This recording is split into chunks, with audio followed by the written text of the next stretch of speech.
Revenons aux fondamentaux sur lesquels nous nous réjouissons tous. La nécessité de faire revenir une présence humaine sécurisante dans les quartiers. L'étude opinion des Parisiens à l'égard de la sécurité dans la ville, réalisée par le cabinet Ipsos, a démontré que le sentiment d'insécurité va grandissant. Un Parisien sur deux a le sentiment que la sécurité à Paris s'est détériorée avec une forte augmentation des incivilités. À Paris, nous avons des dépôts d'ordures sur les trottoirs, des déjections canines non ramassées, des épanchements d'urine sur la voie publique. À Paris, nous avons également des feux rouges régulièrement brûlés, des voitures garées sur les trottoirs, du harcèlement de rue. Autant de nuisances que nous subissons tous et qui, malheureusement, ne sont pas assez sanctionnées. De plus, ce ressenti est évidemment inégal selon les quartiers. En tant qu'élue du 19e arrondissement, référente dans un des quartiers les plus pauvres de Paris, je peux moi-même témoigner du désarroi d'un grand nombre d'habitants qui attendent des solutions pour améliorer la sécurité et la tranquillité publique dans leur quartier.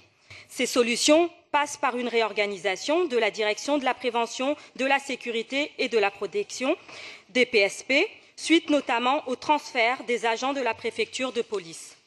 L'audit rendu public récemment forme des préconisations qu'il serait utile de suivre.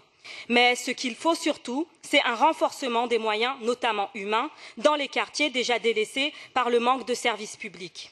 Les écologistes ont toujours appelé à renforcer les moyens humains plutôt que des moyens techniques comme la vidéosurveillance, car nous pensons qu'il est indispensable d'investir davantage dans la médiation, la prévention, le dialogue et donc, pour ce faire, de renforcer une présence humaine dans les quartiers.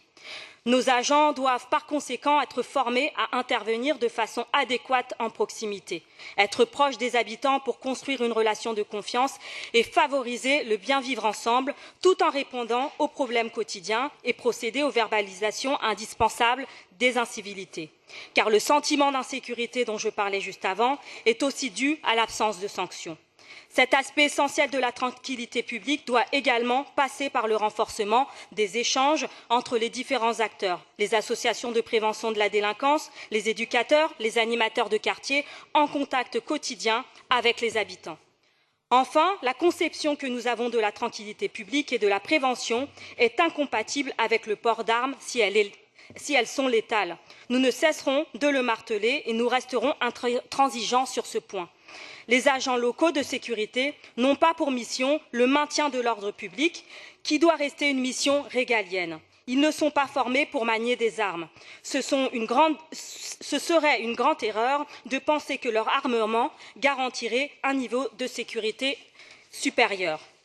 Non, les agents de la ville ne doivent pas se substituer à la police nationale. Chacun ses missions et ses prérogatives.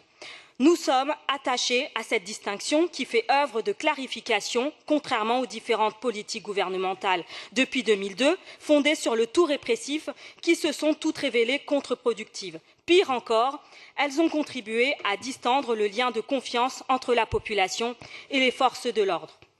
Vous l'aurez compris, notre groupe sera très attentif aux missions confiées aux 3 400 agents de la ville. Des missions qui se doivent d'être claires et lisibles pour tous les Parisiens, axées sur la prévention, la dissuasion, le dialogue et les services aux personnes. Je vous remercie. C'est moi qui vous remercie.